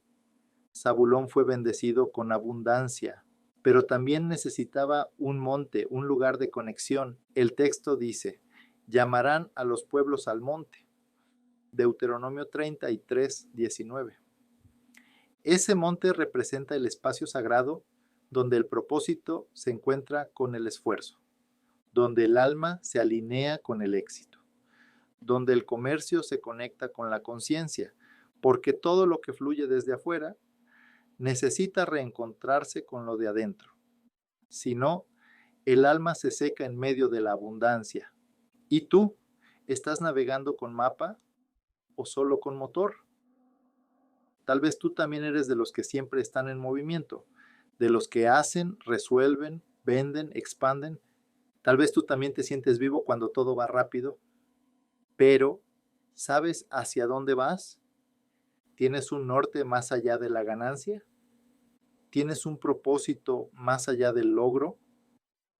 ¿Tienes un monte al cual volver cuando el mar se pone incierto? Zabulón nos recuerda que prosperar es hermoso, pero solo tiene sentido si tu éxito construye algo más grande que tu nombre, el reflejo que dejas. Si solo enseñas a conquistar, tus seguidores vivirán con ansiedad. Si solo hablas de metas, ellos medirán su valor por sus resultados. Si no hablas de propósito, ellos perderán el alma en medio de la agenda. Pero si tú conectas el éxito con valores, si usas tu prosperidad para servir, si detienes tu velocidad para escuchar tu voz interior, entonces tu liderazgo será más que rentable, será transformador. El Zohar dice, el barco lleno de oro no sirve si no conoce el puerto donde debe anclar. ¿Cómo transformar este carácter? Redefine tu concepto de éxito. Pregúntate, ¿estoy construyendo solo riqueza o también legado? Equilibra tu acción con reflexión. Haz espacio en tu agenda para pensar, para sentir, para agradecer. Encuentra tu Isacar. Rodéate de personas que te ayuden a no olvidar tu raíz mientras creces. Conecta tus metas con tus valores. No corras tras objetivos que no respetan tu alma. Haz de tu negocio una bendición. Tu impacto puede ir más allá de tu ganancia. Zabulón, victoria o derrota. Victoria con advertencia. Zabulón fue exitoso, próspero, reconocido. Financió la sabiduría, expansión con sentido, pero su éxito dependía de su alianza con Isacar. Sin norte espiritual, el barco se pierde. Zabulón representa a quienes prosperan en el mundo, pero necesitan encontrar su propósito interior, porque el verdadero éxito no es cuánto tienes, sino a cuántos ayudas a elevar. Capítulo 10. No eres lo que sueñas, eres lo que haces con lo que te pasa. El sueño es semilla, pero solo germina si atraviesa tierra, oscuridad y tiempo. José, el soñador que se hizo líder. Cuando tu visión es grande, pero tu carácter aún está en proceso. Hay personas que nacen con algo especial. No necesariamente lo saben explicar, pero lo sienten. Desde jóvenes sueñan en grande, ven lo que otros no ven, hablan con seguridad, como si el futuro ya habitara en ellos. Tienen ese algo que los hace distintos, y eso, aunque parece un don, también puede convertirse en una cruz. El hijo favorito, el joven imprudente. José era ese tipo de persona. Hijo de Jacob y Raquel, fue el primer hijo del amor verdadero. El hijo más esperado, el más amado, el más adornado. Jacob no escondía su preferencia, Le dio una túnica de colores, lo trataba diferente, y eso, aunque era un regalo, también era un estigma. La Biblia dice que sus hermanos lo aborrecían, no por simple envidia, sino por lo que representaba. Alguien que tenía algo que ellos sentían que jamás tendrían. José no ayudó a calmar las tensiones, contaba sus sueños con arrogancia juvenil. He soñado que ustedes se inclinan ante mí, decía. No era soberbia malintencionada, era inmadurez. El Midrash Tanjumá enseña que José era demasiado consciente de su belleza y que solía arreglarse el cabello, mirar su reflejo y hablar más de lo que debía. Era alguien con destino, pero sin discreción. Era como una joya sin montura, como una visión sin base, como una semilla que aún no conoce la profundidad de la tierra. El foso, cuando tu sueño parece morir. Cuando sus hermanos lo vieron acercarse, decidieron matarlo. Rubén intentó salvarlo, Judá propuso venderlo, y José terminó en una cisterna vacía, solo, asustado, traicionado, humillado. Allí comenzó su proceso. Fue vendido como esclavo, llevado a Egipto, comprado por Potifar. Alcanzó un puesto de confianza, pero fue calumniado. Lo encarcelaron. Estuvo años entre rejas, olvidado por aquellos a quienes ayudó. El muchacho que soñaba con grandeza se vio en el fondo del olvido y, sin embargo, algo empezó a cambiar. En el silencio de la prisión, José dejó de hablar de sus propios sueños y empezó a interpretar los de otros. Dejó de decir yo vi y empezó a preguntar ¿qué necesitas entender? Su ego se transformó en servicio. Su visión se convirtió en madurez. Su carácter empezó a estar a la altura de su don. El Talmud, Sotá 36b, relata su lucha interna en casa de Potifar. La esposa del amo lo seducía constantemente. Pero José, joven y humano, eligió resistir, porque entendía que el destino no se alcanza a cualquier precio. Porque el liderazgo real exige coherencia en lo secreto. El día que el carácter alcanzó al sueño, fue ese carácter forjado en la oscuridad lo que lo preparó para el día en que Faraón lo llamó. El soñador que hablaba de sí mismo ahora estaba listo para interpretar los sueños del imperio. Y lo hizo con sabiduría, con humildad, con visión estratégica. En un solo día pasó de prisionero a gobernador. Pero su transformación no fue solo política, fue interna. El Midrash Rabbah Bereisit 84:19 dice: el alma de José fue pulida con cada injusticia, para que pudiera ser espejo para una nación entera. El proceso que nadie quiere, pero todos necesitan. José no llegó al trono por talento, llegó porque supo sostener su don con carácter, porque aprendió a transformar su dolor en empatía, porque entendió que el liderazgo no es hacer que otros se inclinen, sino levantar a los que están caídos. El Midrash enseña que José lloró muchas veces, cuando vio a sus hermanos sin ser reconocido, cuando escuchó que su padre aún vivía, cuando abrazó a Benjamín, cuando su padre murió. José, el líder de Egipto, no era un hombre frío, era alguien que no había endurecido su corazón en el proceso. Y eso lo hizo más fuerte, porque ser fuerte no es dejar de sentir, es seguir sintiendo sin dejar de avanzar. ¿Y tú estás en tu foso o en tu trono? Tal vez tú también naciste con un don, tal vez viste desde joven cosas que otros no ven, tal vez soñaste con impactar, con crecer, con liderar. Pero en el camino la vida te hizo pasar por fosos, por traiciones, por silencios, por esperas, y empezaste a dudar si tus sueños eran reales o fantasías de juventud. José te recuerda que el sueño es verdadero, pero necesita proceso, que la visión es cierta, pero necesita madurez, que el liderazgo es posible, pero requiere corazón, el reflejo que dejas. Si usas tu don para brillar, los demás te verán como una estrella lejana. Pero si usas tu don para servir, se acercarán a ti para encontrar dirección. Si no atraviesas tu proceso, tu don se vuelve peligroso. Pero si te dejas moldear, tu visión se convierte en destino para otros. El mundo no necesita más soñadores. Necesita soñadores que se vuelvan líderes. ¿Cómo transformar este carácter? Deja que tu dolor te eduque. No preguntes, ¿por qué a mí? Sino, ¿para qué? Pide sabiduría, no solo oportunidades. El trono sin carácter destruye. El carácter sin trono ya transforma. Aprende a esperar sin perder tu esencia. Tu tiempo llegará, pero debes llegar preparado. No busques validación, busca visión. Lo importante no es quién te cree, sino quién necesita lo que tú llevas. Llora si es necesario, pero no te detengas. Las lágrimas limpian, el compromiso sostiene. José, ¿victoria o derrota? Victoria transformada. José fue traicionado, vendido, humillado, olvidado, pero cada etapa lo acercó más a su propósito.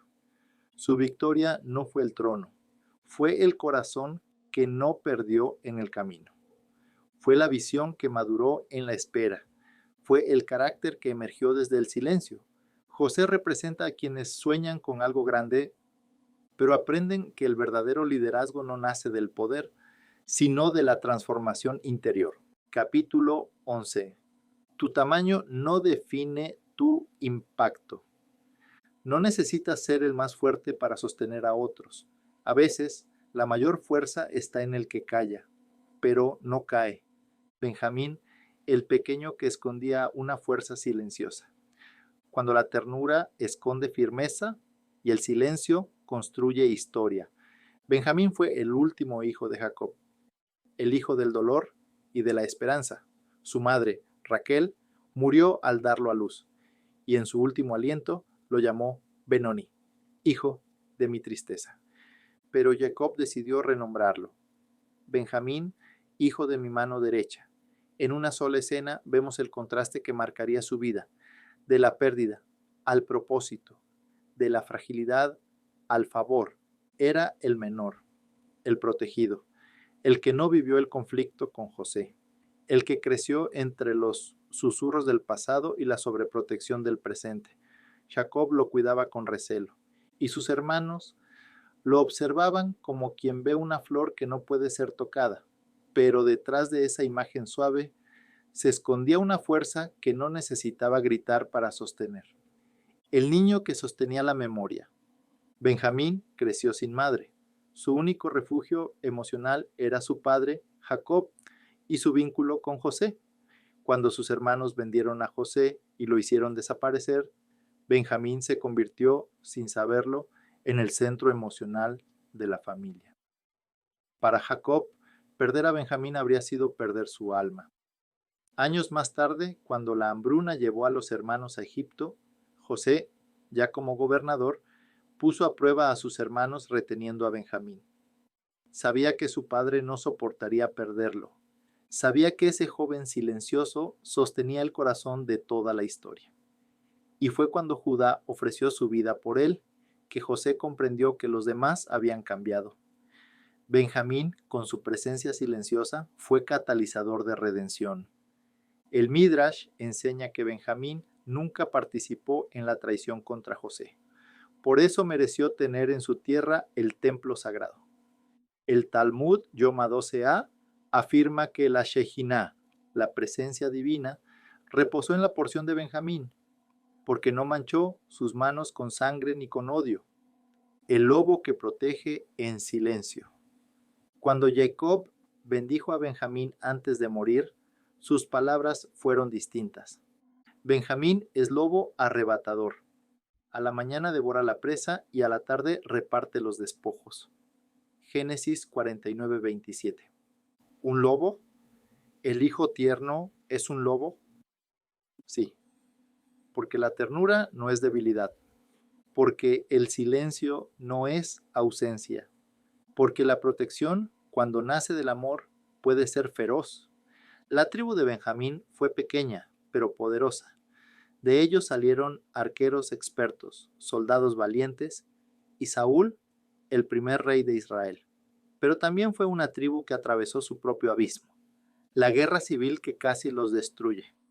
En el libro de Jueces, capítulos 19 a 21, se narra un episodio oscuro. Hombres de la tribu de Benjamín cometieron un crimen atroz, y en vez de arrepentirse, la tribu los protegió. Las demás tribus exigieron justicia. Benjamín se negó. Y estalló una guerra civil. Fue devastadora. Las otras 11 tribus casi exterminan a Benjamín. Solo sobrevivieron 600 hombres. Una tribu entera reducida a cenizas. ¿Qué pasó? La fuerza que no se rinde, cuando se tuerce, se vuelve obstinación. La lealtad sin conciencia puede convertirse en idolatría tribal. La firmeza que no se revisa se transforma en orgullo destructivo, pero no terminó en derrota. Las tribus lloraron por haber casi borrado a uno de los suyos. Les ayudaron a reconstruirse. Buscaron esposas para los sobrevivientes. Y Benjamín renació. ¿Y tú? ¿Eres el más pequeño o el más fuerte sin que nadie lo sepa? Benjamín representa a quienes no buscan protagonismo, pero sostienen familias, empresas, comunidades con su presencia callada. Personas que cargan con historias que no eligieron, que viven con memorias que no contaron, que no alzan la voz, pero no se derrumban. El liderazgo de Benjamín es el que no se nota, hasta que falta. Es la voz que no habla mucho, pero cuya ausencia hace ruido.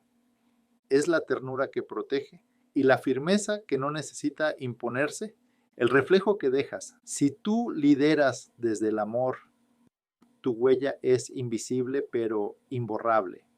Si tú sostienes desde el silencio, tu fortaleza marcará generaciones.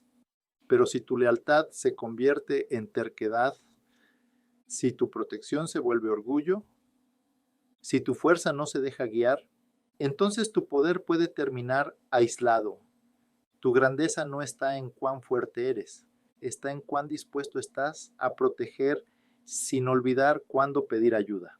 ¿Cómo transformar este carácter? Acepta que tu silencio también necesita ser escuchado. No siempre tienes que cargar en silencio.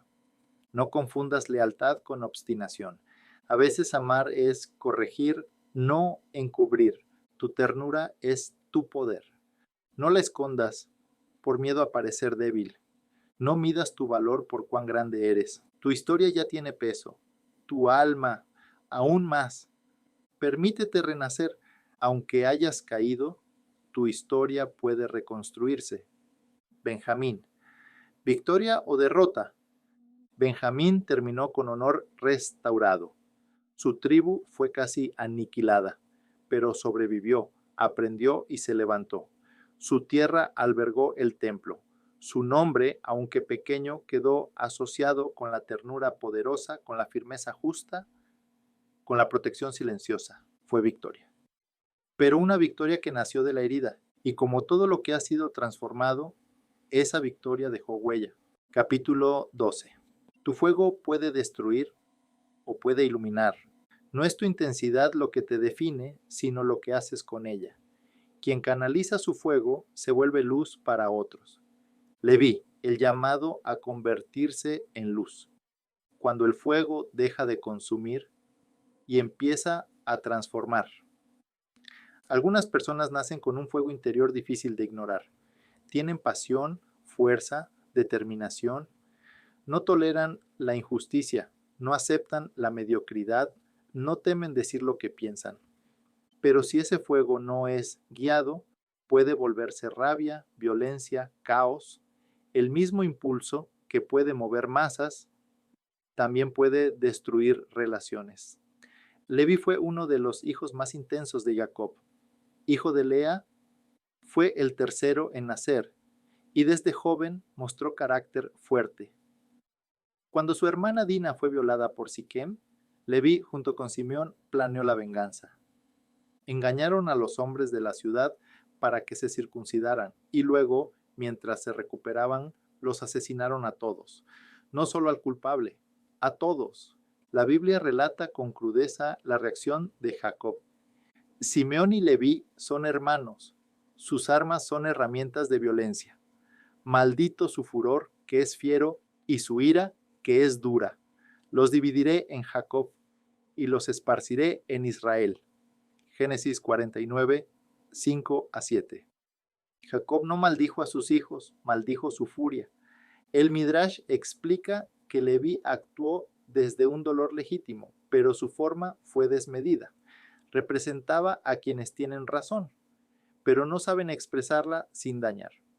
Personas que sienten profundamente, pero no se detienen a pensar antes de actuar. Y sin embargo, su historia no terminó ahí, del descontrol a la disciplina. El Talmud, Sotá 13a, enseña que Leví fue el primero en acercarse a Moisés en el episodio del becerro de oro. Mientras el pueblo adoraba ídolos, Moisés gritó: ¿Quién está del lado del Eterno? Y los levitas se alinearon. Fue allí donde su fuego cambió de propósito. Ya no mataban por furia, ahora defendían lo sagrado, ya no se movían por impulso, ahora servían por llamado. Su violencia fue transformada en sacerdocio. Desde ese momento la tribu de Leví fue separada. No recibirían tierra como herencia. Su parte no estaría en el suelo, sino en el espíritu. Serían los encargados del tabernáculo, de la música del templo, de la enseñanza, del servicio. Pasaron de ser guerreros impetuosos a convertirse en guardianes del alma del pueblo, el símbolo del cambio, del hierro al incienso. Los levitas no solo se alejaron de la violencia, la Torá prohibió que el hierro, símbolo de guerra, se usara en la construcción del altar, porque el que había matado no podía tocar el lugar de encuentro con lo divino. Pero Leví no fue excluido, fue redirigido. El Midrash dice que el fuego que antes destruía fue convertido en el fuego que encendía el incienso. En el altar del templo eran los levitas quienes preparaban las ofrendas. Su pasión no se apagó, se purificó. Y esa es una de las enseñanzas más bellas de todo el proceso. El fuego no se reprime, se transforma. Leví hoy, el perfil del alma intensa que aprende a canalizar. En el mundo moderno hay muchos levitas que aún no han encontrado su altar, personas apasionadas, fuertes, protectoras, pero que aún no saben cómo usar esa fuerza para construir. Vemos personas que aman profundamente, pero cuando se sienten traicionadas, explotan, que luchan por la justicia, pero sin medir consecuencias, que dan la vida por una causa, pero arrasan a quien no piensa igual. Leví representa a todos esos líderes que deben aprender que no toda emoción es guía, que no todo fuego debe liberarse, que el control no es represión, es sabiduría. ¿Y tú? ¿Estás usando tu fuego para servir o para quemar? Tu pasión puede levantar a una generación o destruir una familia. Tu intensidad puede ser bálsamo o herida.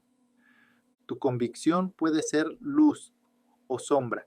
Leví te enseña que el fuego no es tu enemigo.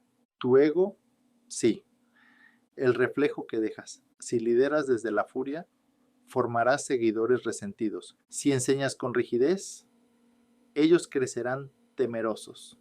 Si solo gritas, apagarás las voces que necesitan hablar. Pero si tu fuego se convierte en servicio, si tu intensidad se alinea con amor, si tu presencia sostiene en lugar de intimidar, entonces te convertirás en luz. ¿Cómo transformar este carácter? Acepta tu fuego, pero no lo sueltes sin conciencia. Antes de actuar, pregúntate, ¿esto construye o descarga? Haz del silencio un altar, Los grandes líderes saben cuándo hablar y cuándo contenerse. Usa tu intensidad para proteger, no para imponer. El verdadero líder no aplasta.